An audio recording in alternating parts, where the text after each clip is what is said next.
Well, good afternoon. I'm Michelle Easton, president of the Claire Booth Luce Policy Institute. And I want to oh my goodness. Thank you. Thank you all for coming today and welcome to our July Conservative Women's Network lunch.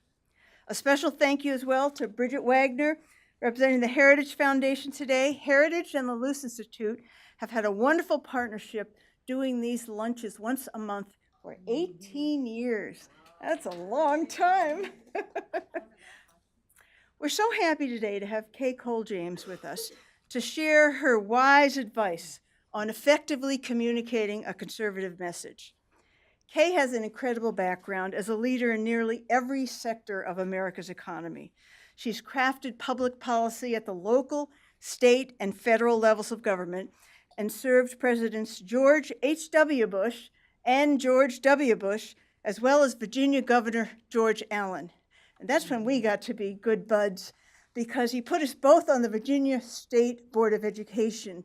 In the state of Virginia, we set academic standards, we set testing, we set accountability, and we fought a good fight together for 4 years, and we achieved a lot thanks to Governor Allen's leadership and people like Kay, who he appointed. She's also served on dozens of organizations, corporate, nonprofit, and academic arenas. She was a senior fellow and director of the Citizenship Project here at the Heritage Foundation and currently serves on the Heritage Foundation Board of Trustees. A graduate of Hampton University, she's the recipient of many honorary degrees as well, including a Doctor of Laws from Pepperdine University. We have a Pepperdine student here, one of our interns, yep. The University of Virginia's Publius Award for Public Service, and the Spirit of Democracy Award for Public Policy Leadership from the National Coalition on Black Civic Participation.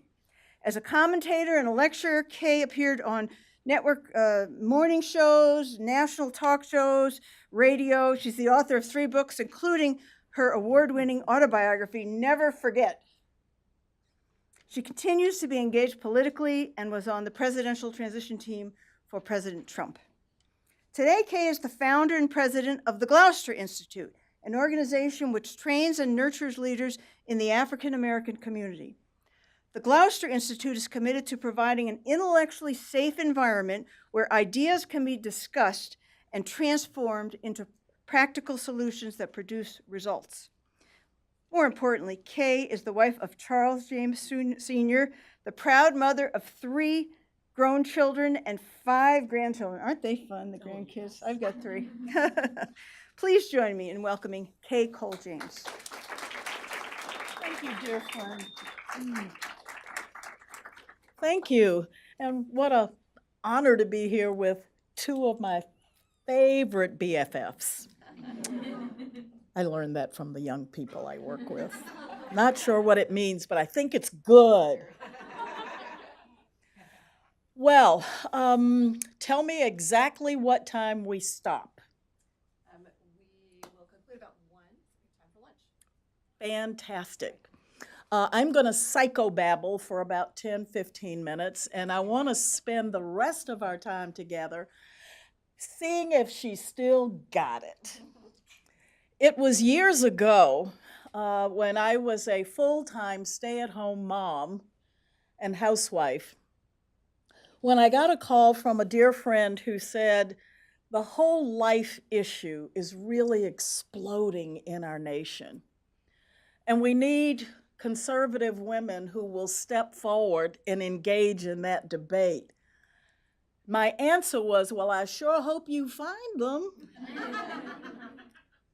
At that point in my life, the most controversial thing I had ever debated was standing in front of the refrigerator and saying, chicken or hamburger for dinner, I just can't decide. And that's about as controversial as it was for me. And so you can imagine my surprise when I got a call from an organization called the National Right to Life that says we have an opportunity for someone to go on national television to debate the abortion issue. It is the local representative of Planned Parenthood She is an African American female, and the topic is the impact of abortion on the African American community. And they said, this isn't exactly the right venue for Dr. Wilkie, who's white, male, old. And they said, we were looking for someone who is an African American who would be willing to step on that stage and engage in that debate. And I said, well, I'm awfully glad that you called. Thank you so much for thinking of me, but never, ever would I go out publicly and debate that issue. When I got home that night and I was telling this story to my family, a little voice at the end of the table, when I said I told them no, said to me in response, "But Mom, you promised." And I said, "Promised what?" And he reminded me that months earlier, when we were cleaning Mom and Dad's bedroom and stuffing things, those of you who know, when you have a desk in the bedroom and the piles get high and, you get the call, your mother-in-law's coming and you got to straighten up and you're stuffing things in drawers and under the bed. And my oldest son came across some pictures. They were not the awe and wonder pictures. Those beautiful pictures inside the womb when you see the preborn children? They happened to be pictures of children who had been ripped apart and thrown in trash cans. And it was interesting to me that when he saw these pictures, to him it was confusing as a young kid. And I often tell people, if you want to really understand abortion, try explaining it to a child. Try explaining it to a kid. And he saw these pictures and said, "Mom, what is this? What do you have? Why do you have this?" And it didn't make sense to him. Now remember, these are kids that I have trained all my life to love this country, America. They cut their teeth on American exceptionalism. And so when he asked the question, "What is this?" I knew it was a teachable moment. I knew that the answer I gave would perhaps shape who he was for the rest of his life. And I did one of those quick mom prayers, "Jesus help me." And I said, "Sweetie, those are children who were killed before they were born." It's an interesting thing about being a child. At a certain point in your life, you think, Mom and Dad can fix anything and make it better. By the time they get into middle school, you've lost it. But at that moment, he said, "Well, why don't you and Dad make them stop?"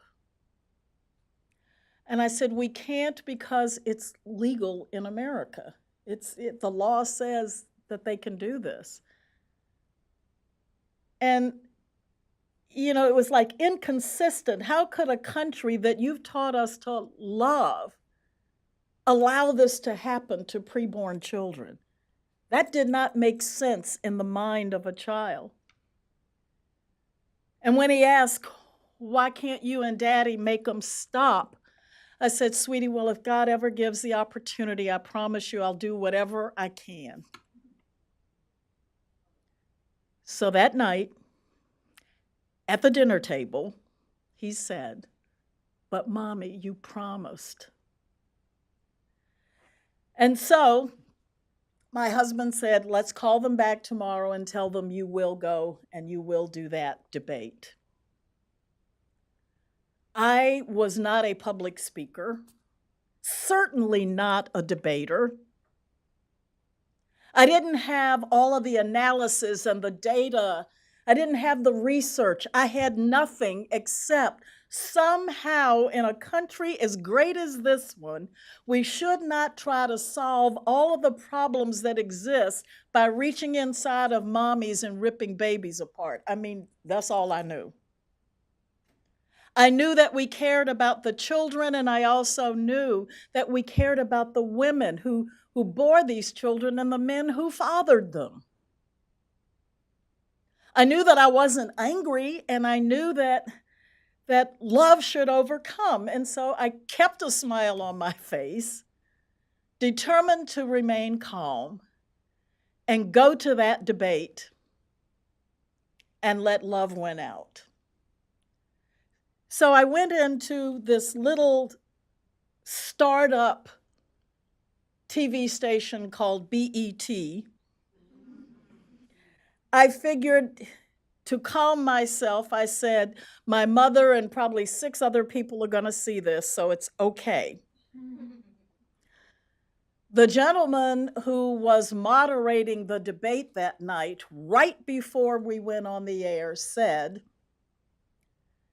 tonight, we're going into over 7 million homes live, and we're going to take questions from the audience. And I looked out over the lights and I saw my husband's face, and he gave me the "don't you move" stare. And he had said to me right before we went in, I got this. You will be covered in prayer, and the answers will come. And so I didn't get up and run, even though that's exactly what I wanted to do. And I managed to get through the entire program without getting sick on live television and embarrassing myself, my family, the entire Black race, and the conservative pro-life movement. But several things happened after that debate that night. I debated, I will never forget, I will go to my grave remembering Brenda Cooley Gaines, who was the local representative of Planned Parenthood. 2 things happened the next day. One, I got a phone call from a pastor from North Carolina who had seen the program, and he said, "How dare you? How dare you allow yourself to be used as a tool of the right wing?" Now, at this point, I knew nothing of wings. I knew what I believed, and I was determined to stand there. And I had, incidentally, what I called, it was a transformational moment for me, and I had what I called my Esther moment. Because it was in that moment that I said, listen, I don't know about wings. I do what I do because I feel called by God to do it. And in fact, if you have a problem with that, you call the wrong person. Call him and have him call me, because I take his calls. And when I hung up the phone, I stood up taller. I probably grew 2 inches. And I said, well, I'm out here now. And if I perish, I perish. I stand on what I believe. I stand on the truth. And I'm prepared to fight for preborn children. I saw a lobbyist recently, and I mean, this used to really shut down conversations at cocktail parties in Washington. And they said, oh, I'm a lobbyist and I represent the farm growers of this, or I represent the cotton industry. And I said, well, I guess I'm a lobbyist too. And he said, who do you represent? I said, I represent preborn children because they need a voice. Okay, well, let me go over to the shrimp. The other thing that happened as a result of that is that I received a phone call, and I was told by the National Right to Life, that was one of the most articulate representations of the pro-life arguments they'd ever seen, and they asked if I would be willing to resign my job in corporate America and come and represent the millions of pro-life people all over this country. I would love to say to you at that moment, I said, oh, it would be my honor. I would love to do that. I said, you have lost your mind. No, I'm not, no, can't do it. Appreciate it, but don't ever call me again. And people continued to send me notes who had seen the show. People continued to send me articles and books and tapes. And someone sent me a tape by Father Powell. And I used to listen to tapes as I drove from Annandale around to Beltsville, Maryland in the car every day to go to my job at what was then Circuit City Stores. You have to be over a certain age to even know what that is. By the time I reached the parking lot of Circuit City Stores, I was in tears, sobbing. I called Charles from the parking lot and said, I'm going in and resign my job today, and I'm going to become the spokesperson for the National Right to Life. And that's exactly what I did. The first thing they did was send me to a press conference on RU 486. I mean, this was around 1986, and I thought it had to do with the year. I didn't even know what RU 486 was. And I was such a neophyte that the director said, I mean, but you're good, Kay. You're a natural. You're on your feet. You're going to be great at this press conference.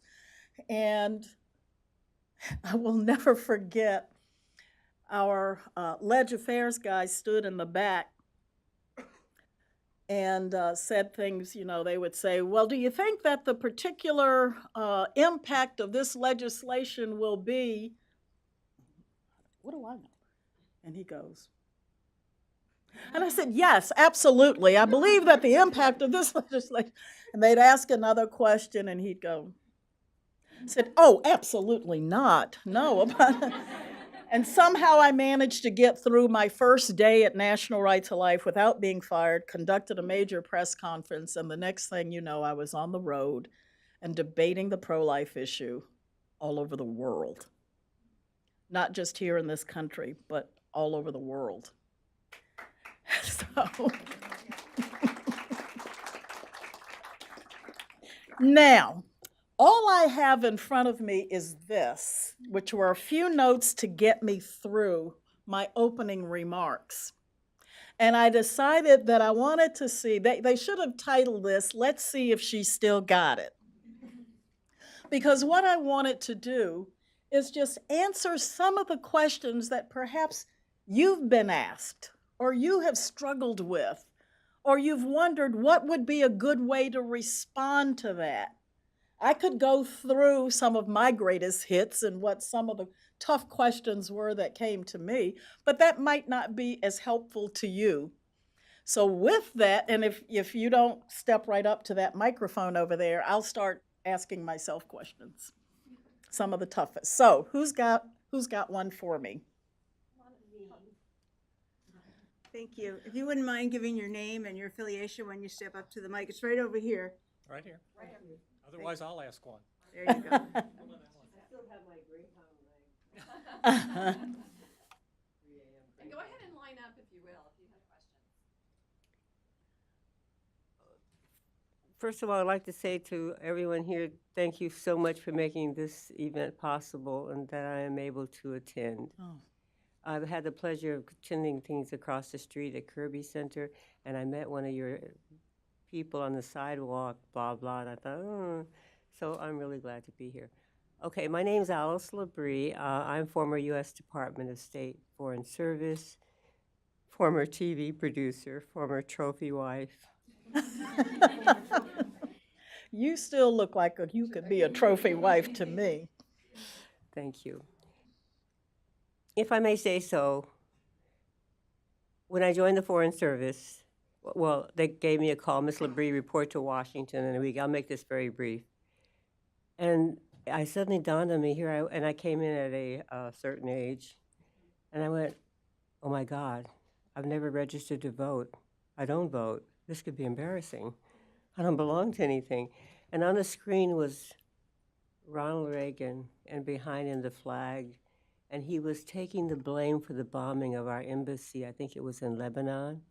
And I thought, God, anybody who can has that kind of courage, I'm going to join him. So I joined the Republican Party. I knew nothing what they stood for, blah, blah, blah. And I still hadn't learned anything when we got on a chartered flight, California people, because I had moved there from Harlem, New York City, and to the convention, I think that year in Dallas. I'm saying this for a reason. And I got off the plane, and I was the only brown person on the plane. And this lady came up to me with the mic, and blah, blah, blah. Well, I didn't know it was ABC News. My mother saw it. I got a phone call. What? Because, they're Democrats. And my by then ex-husband said, she always sounded like a Republican. And now, real into my story, to tell you that now I'm back in Harlem, where I had moved from Berkeley, Oakland. And if you say you're a Republican in Harlem, you have to prepare yourself for scorn, etc. And so they say, why? And I said, well, first of all, this is America, and I have a choice to do what I like. But the main thing with me with Republicans is they're very patriotic. They always salute the flag at their meetings, and they're commerce-oriented. That didn't fly either. But anyway, I just want to say it takes the same courage that you're experiencing maybe for me to, I'm also NRA, that didn't go well either in Harlem. They sent me a gift, and I said, I can't wear your hat or your milk bottle or whatever, because in Harlem I'd probably be killed. So anyway, just to share with you that it is a tremendous, for me, I think, act of courage to fly the flag for my party. And I'm happy I have my president. Oh, well, thank you for that comment. Thank you so much. Yeah, it does require a certain amount of courage. When I was debating the pro-life issue, I would, on occasion, have to be escorted off campuses with campus security. Yes, ma'am. Hi, I'm Bridget. I'm actually from the Heritage Foundation.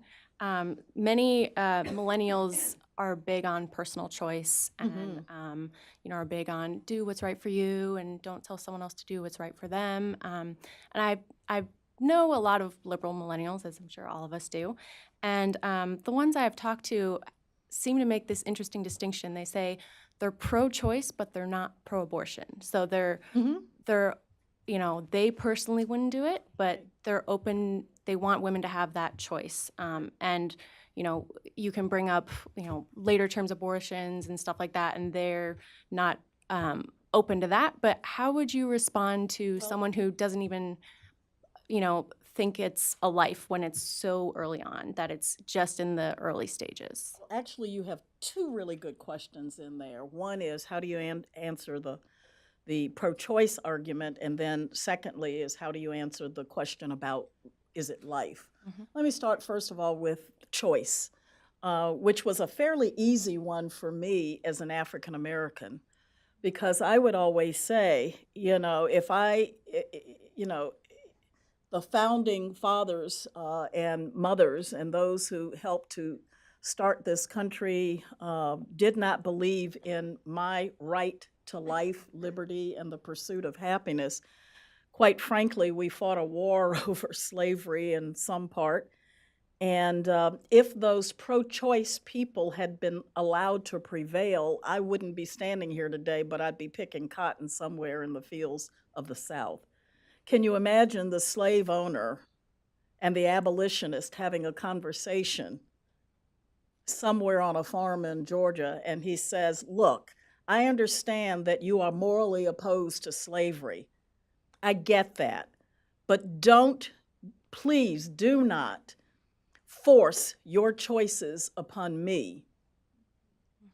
I have no moral I have no moral compunction against slavery. And if that argument had been allowed to prevail, where would we be? at a certain point, it matters what the choices are. And I think we should debate those. What are the choices, and are they good choices? What are the implications for those involved? Which gets us to the life one in terms of, is it life? Well, you know, when I first started debating these issues years and years ago, that used to be a question. Is it life? And it was a very simple comeback. If it's not life, we don't have a problem. If it's not life, leave it alone. See if it grows in, you know, and if it's life but not human life, see if it turns into a carrot. You know, if you think it's not life, that's fine. Just leave it alone and see what happens. Then they would say, well, it's not life yet. At some point, it turns into life. Okay, let's talk about at what point that is. And then we used to debate that. When does it become life? And some people used to say, you know, in the first trimester, second trimester, the debate got all the way up to it's not life until it takes its first breath. And then it went to it's not life until it can actually live independently of its mother. I said, okay, that's interesting. When does it become life if not at conception? So let's go back along that continuum and see exactly when that happens. Let's start all the way over at the beginning. So it's not life until it can live independently of its mother. I have a 33-year-old son over on H Street that is still ordering Peapod on my account. What y'all gonna do with him? I need to know. Because if y'all coming for him, I need to know. Until it can live independently of its mother. Science and technology have caught up with this debate, and it's younger and younger and younger. And if you're not sure, why would you not err on the side of life? You don't know when it becomes life. So we care about saving the lives of baby seals, and we care about saving the lives of all sorts of, you know, animals in the animal kingdom, but we're not sure when it becomes a human being, but it doesn't matter. So on the life issue, science and technology caught up with the debate. We now know you take an egg, you take a sperm, you put them together, you have life. And that we know. But the sad thing is that we have gotten to a point in this country where we now know it's life. And we don't care. So that isn't even a question anymore. We know it's a life. We know it's a human life. And we don't care. What does that say about who we are? Thank you. Hi, I'm Laura. I'm interning here at the Heritage Foundation. And my question has a little bit more to do with the marriage issue.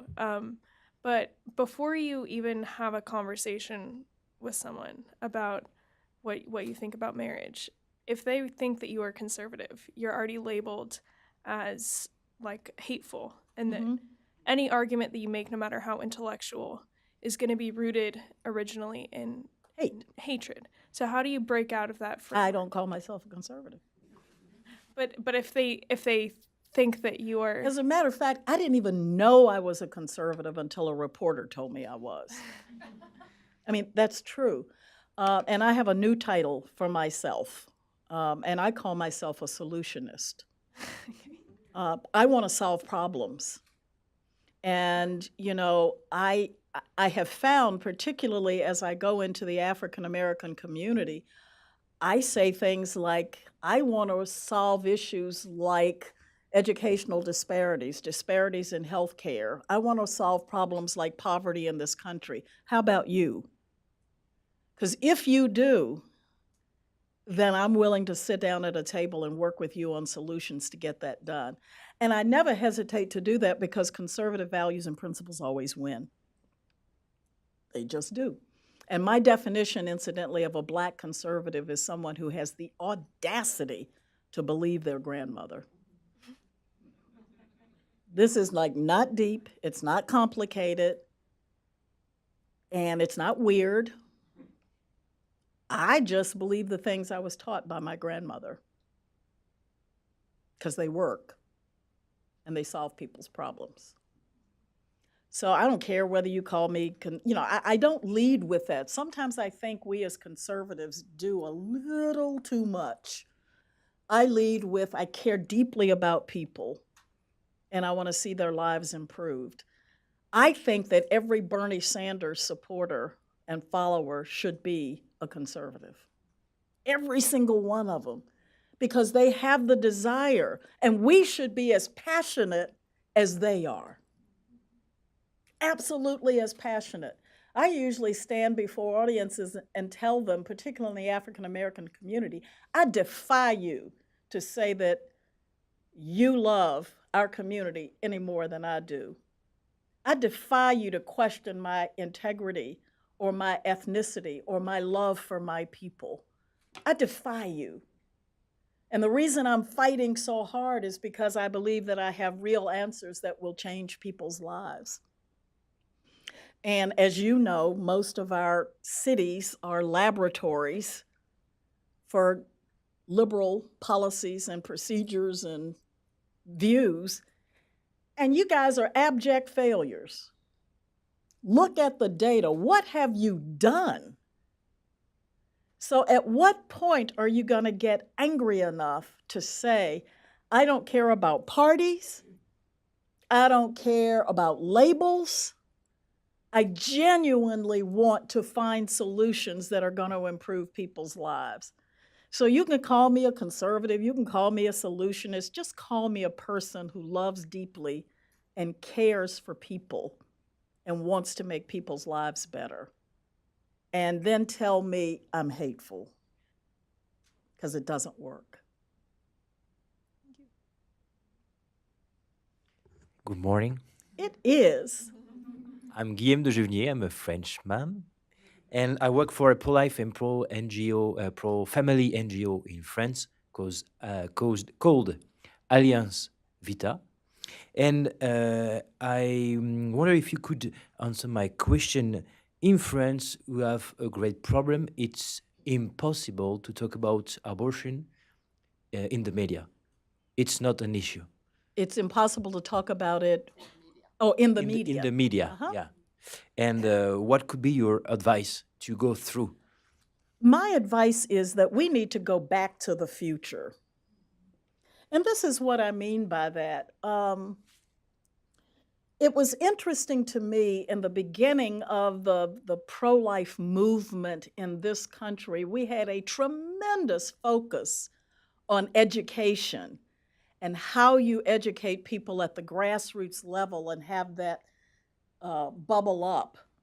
If you notice, we don't debate abortion on college campuses anymore. They just shut that down.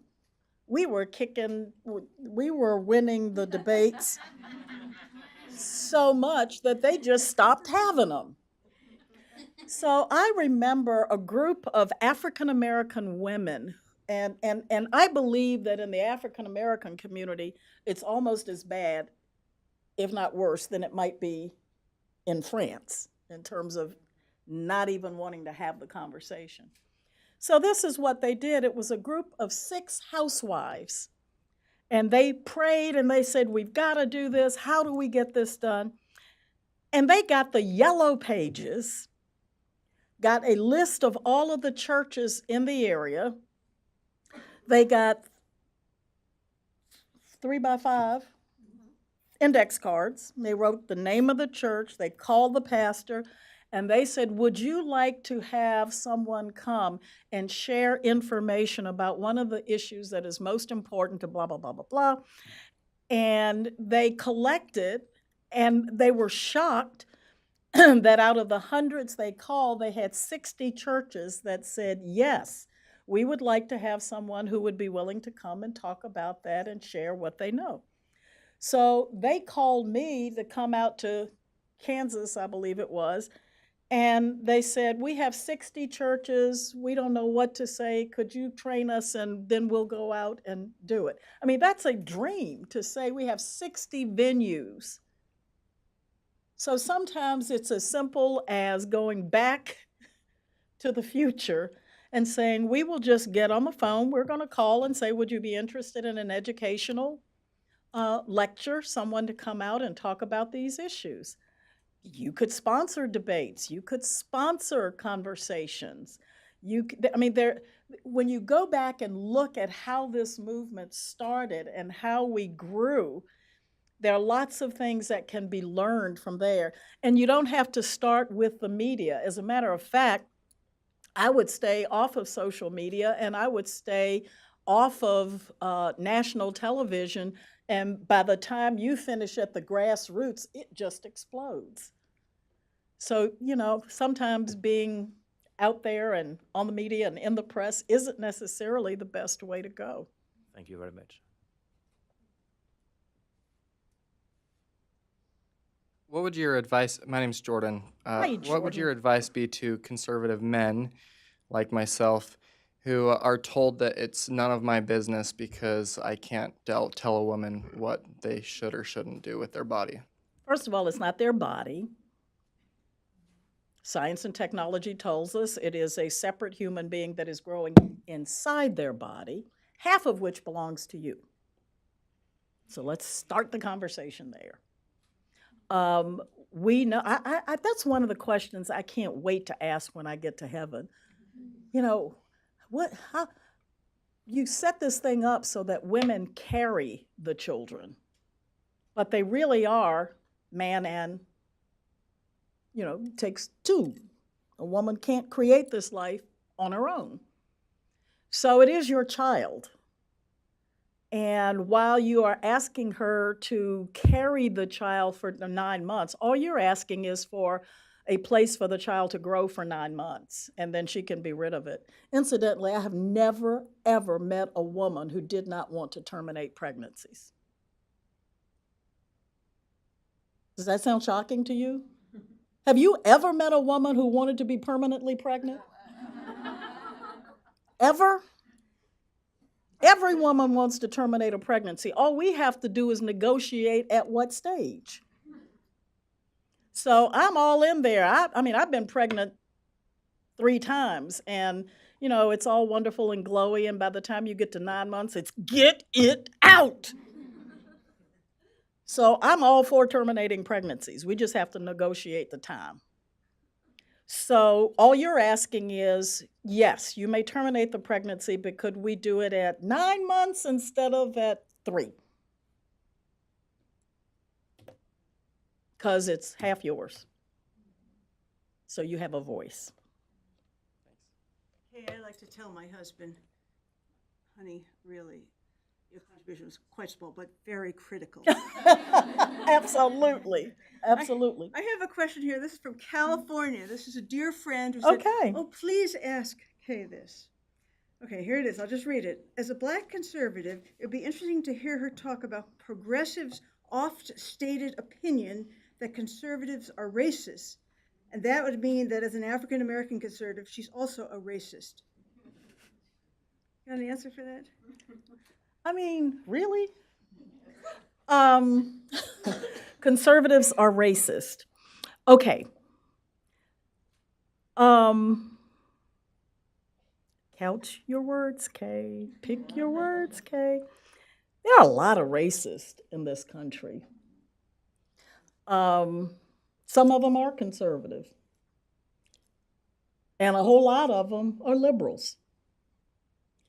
And I think one of the most condescending forms of racism is a white progressive who figures that we are not capable of African American people of making wise choices, of living our lives, of being able to handle freedom and independence. As a matter of fact, I think the worst thing that ever happened to the Black community was something called a white liberal.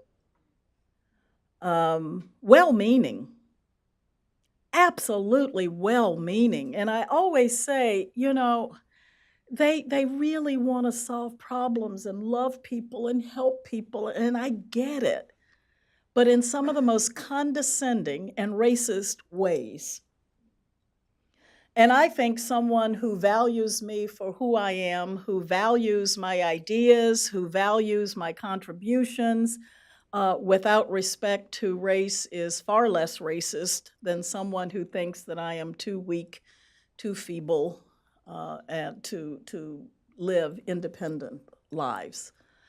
I am not a Black conservative in spite of the fact that I came out of public housing and grew up with a welfare mom. I am a Black conservative because I have seen up close and very personal ways how those things can rob people of their self-sufficiency and independence. I often, you hear the stories of the cute little story of the butterfly who's in the cocoon and struggling to get out, and somebody comes along and rips the cocoon open so that they can alleviate the struggle, and they curl up and they die because the wings didn't get full.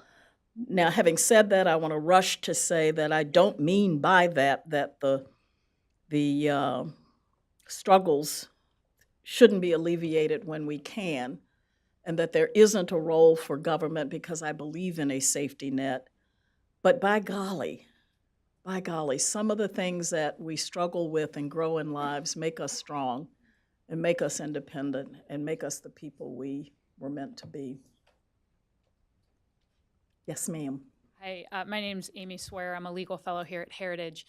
First, I would like to thank you so much for taking the time and sharing your story with us. As someone who has just completed 3 years of law school in what I would consider a fairly liberal environment, it is encouraging, more encouraging than I could possibly convey in words, to see someone who has taken vitriol and irrationality and combated it with grace and rationality. So I appreciate that, and thank you. Thank you. This question kind of dovetails off of a few of the questions that have come up, and especially the last question. I agree wholeheartedly that we've reached a stage in science where it's not a question of, is it a human life? Clearly, it is a human life.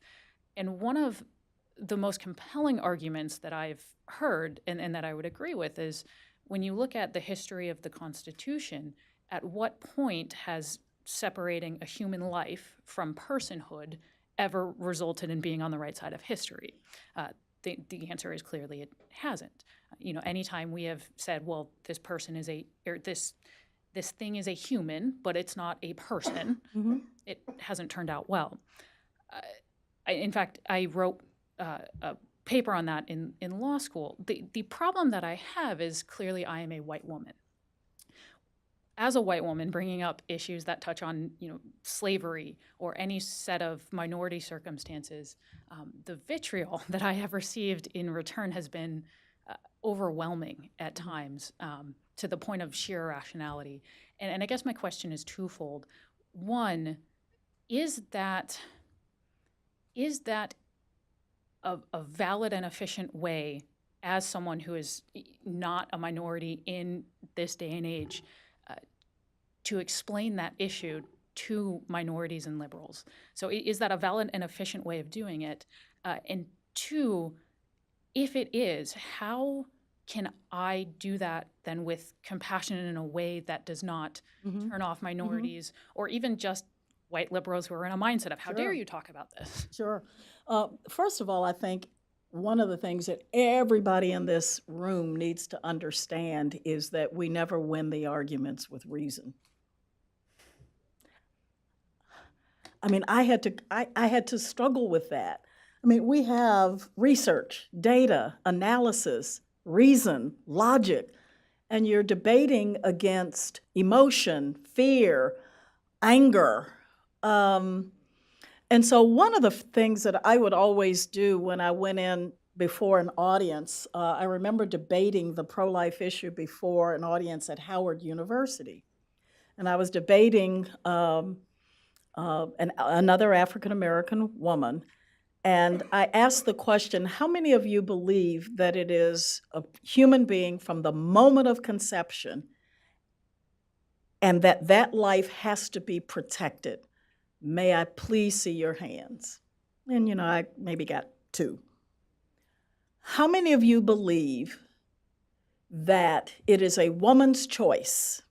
The government should stay out of the bedroom, and that that abortion is something that needs to be protected as safe and legal in order to improve the lives of women in this country, and it's truly a health issue. Everybody raised their hands. And I said, is there anyone that did not raise your hand? And they said, no. I said, well, then there's no reason to debate. Absolutely no reason, because the only reason you're here, then you've made up your minds. You're not here to explore ideas. You're not here to understand the other person's perspective. You're just here to shout down the opposition, and I refuse to be entertainment for you. So if there's anyone who'd really like to understand a pro-life perspective, I'll buy the pizza and I'll meet you over here and we can have a lovely conversation. So I just decided at a certain point in my life, I just wasn't going to do it anymore. I was not going to provide entertainment for the masses. But if there are people who are genuinely struggling, so I usually, in answer to your question, I usually shut it down. I usually ask, are you asking questions because you really want to know, understand, and respect another person's point of view? And if they don't, I have no compelling reason to continue the conversation. I just don't. They just want to see who's got the best one-liners and the zingers and who they can shout down, and I have no reason to participate in that. I genuinely want an intellectual discourse. So when I find someone who genuinely wants to have a conversation and genuinely wants to understand a pro-life perspective, I will engage. Otherwise, girl, you got better things to do. Thank you so much. You're welcome. Hi, I'm Catherine. I'm with the Heritage Foundation. And I think that perhaps one of the most difficult scenarios that comes up when we talk about this issue is not in a room where everybody kind of shares the same views or we're having an intellectual discussion, but perhaps when we're standing in front of someone who has been in a really unfortunate situation, a woman that's been taken advantage of or that didn't really have a say in the matter. And I think that one of the things that pro-life individuals struggle with is how to meet those conversations with both grace to the individual and truth. What would be your advice to balance both of those things? Great question, and I see it's 12:46, so I'm going to have a point of personal, what is it called? Personal privilege, and answer that question, and then there are a few that didn't come up that I want to make sure we get to. Your question is a form of what about rape and incest? Because when you're debating the abortion issue, quite frankly, immediately it turns to that question. And we know that that accounts for less than 2% of the abortions that happen. And so I always agree to give my opponents that. I'll give you rape and incest, but only if you give me the other 98%. If you give me the other 98%, I'll give you that. And they usually don't want to do that. But what about rape?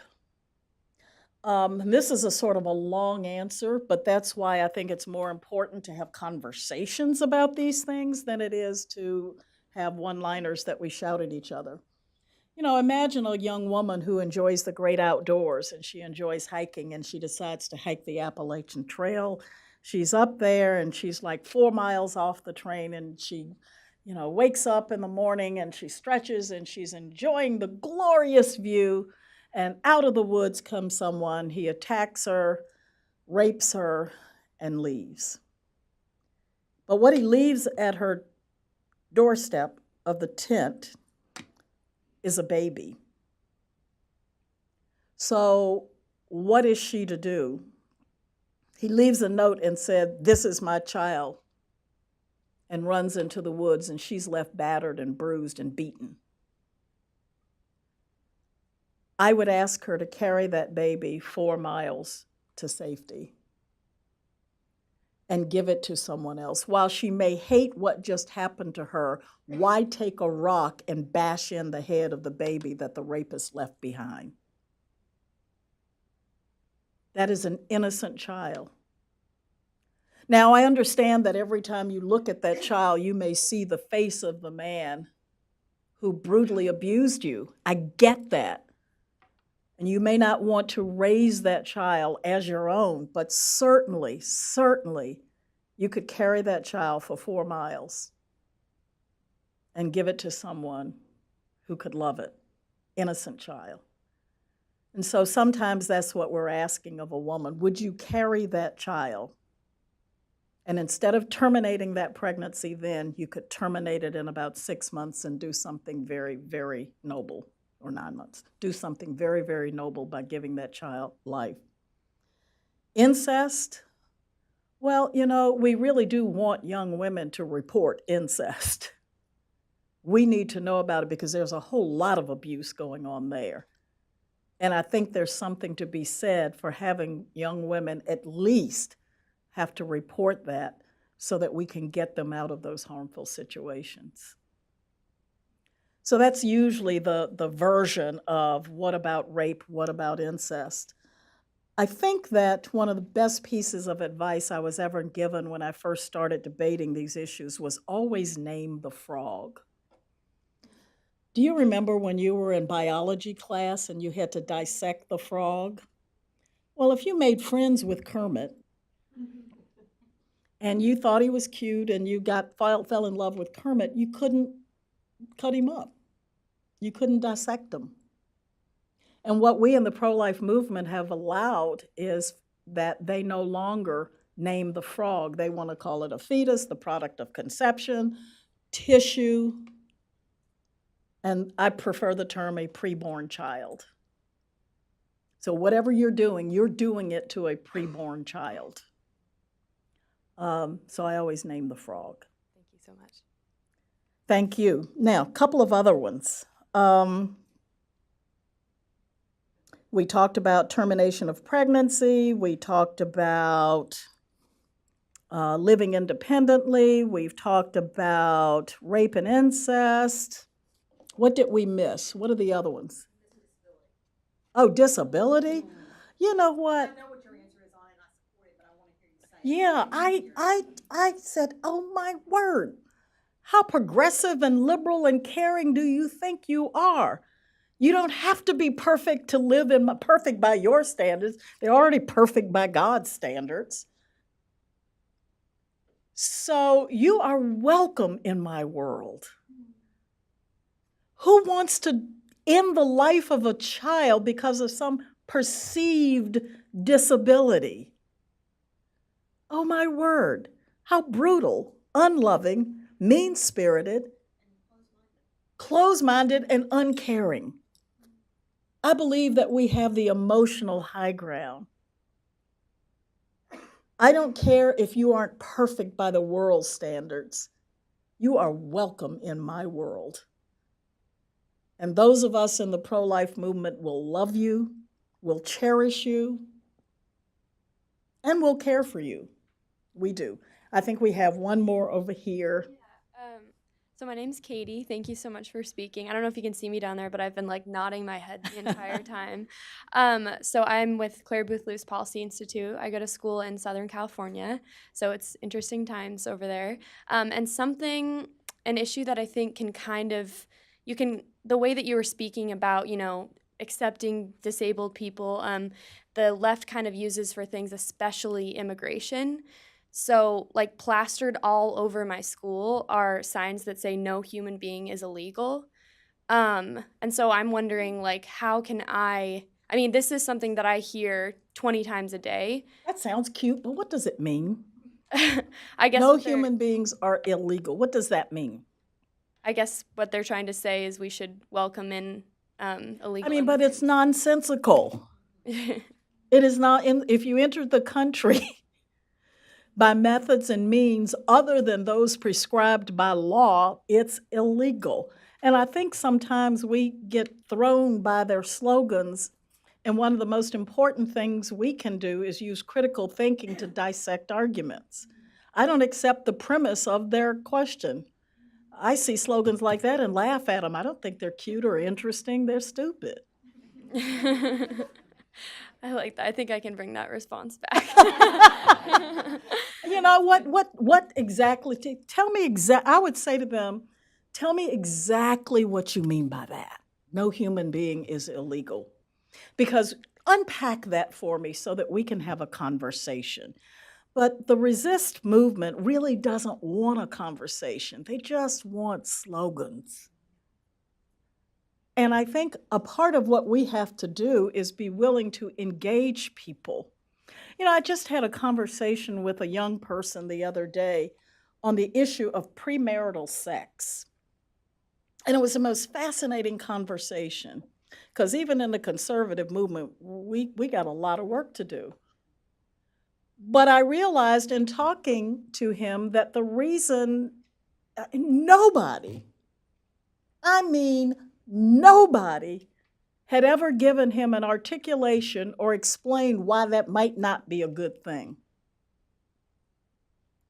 So a lot of the problems that we have right now is this: we're not engaged in the marketplace of ideas, having discussions about touchy subjects.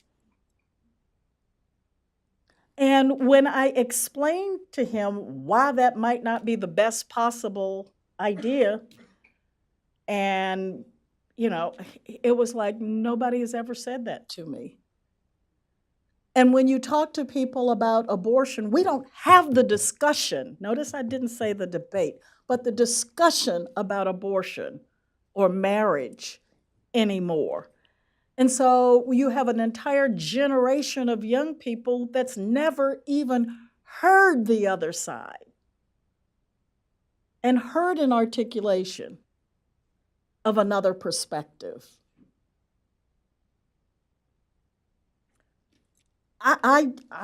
Yeah, so. Thank you. I mean, I will tell you this, I was interviewing for jobs, and someone said to me they were moving to Washington to move in with their boyfriend, and I said, that can go, I don't hire people like that, because with what we're trying to do in the African American community on marriage, my gosh, we want to present a different perspective and a different point of view and a healthier lifestyle. But it's so common, they didn't even think it was something they needed to hide. So, and it's because nobody ever told them. And I don't have that filter, I will tell you. With that, I want to thank you for the opportunity to have been here today. And in closing, I just want to say these issues are so important. And I think that there's an entire generation of young people out there who want to have a discussion. They don't want to just throw slogans at each other. So it's important for you to equip yourselves and to be confident in your perspectives. Don't hesitate if you're in a room of 20 girls talking about abortion and you're the only pro-life one. You need to feel confident enough to stand firm in what you believe. And I believe that as we go back to the future, we need to remember that discussion, honest discussion, is one of the best things that we can do to sort of move the ball forward. I think sometimes we rush over to, we want to get this particular piece of legislation passed. You know, we're arguing we want to defund Planned Parenthood, and half the country says, why? I mean, so if we had done our jobs in explaining to them why this is not a good thing, they really do believe that Planned Parenthood provides health for women. They don't know. So we've got to educate the grassroots so that by the time we get over to legislation, they understand what the legislation is for. So I say take a break, everybody go back, find a friend, and convince them that being pro-life is really cool. Thank you. What a wonderful talk. We can never stop talking about why our solutions are right. That's what I take from it, because sometimes we do. Yeah. We assume people know the arguments and they've never heard them. Here And we this is why I came. It's our limited edition Claire Booth Loose Policy Institute coffee mug. Oh, look, what does it say? No good deed goes unpunished. And our latest tote bag to carry all your gifts and your groceries. Oh, thank you so much. And from your Heritage colleagues, we've got 3 of Ryan Anderson's books, or Ryan Anderson's 3 books, to go in the Gloucester Institute Library. And so for those of you who are with us or watching online, when you don't have Kay James, you can order Ryan Anderson's book, What is Marriage? Debating Religious Liberty, Truth Overruled, The Future of Marriage and Religious Freedom. And we have copies of our little brochure on how to speak about life outside for those of you who would like to pick one up. But we thank you so much for joining us and invite you all to join us across the lobby in the Van Andel Center to continue the conversation. So thanks for being with us here today. Thank you. I got a whole bag.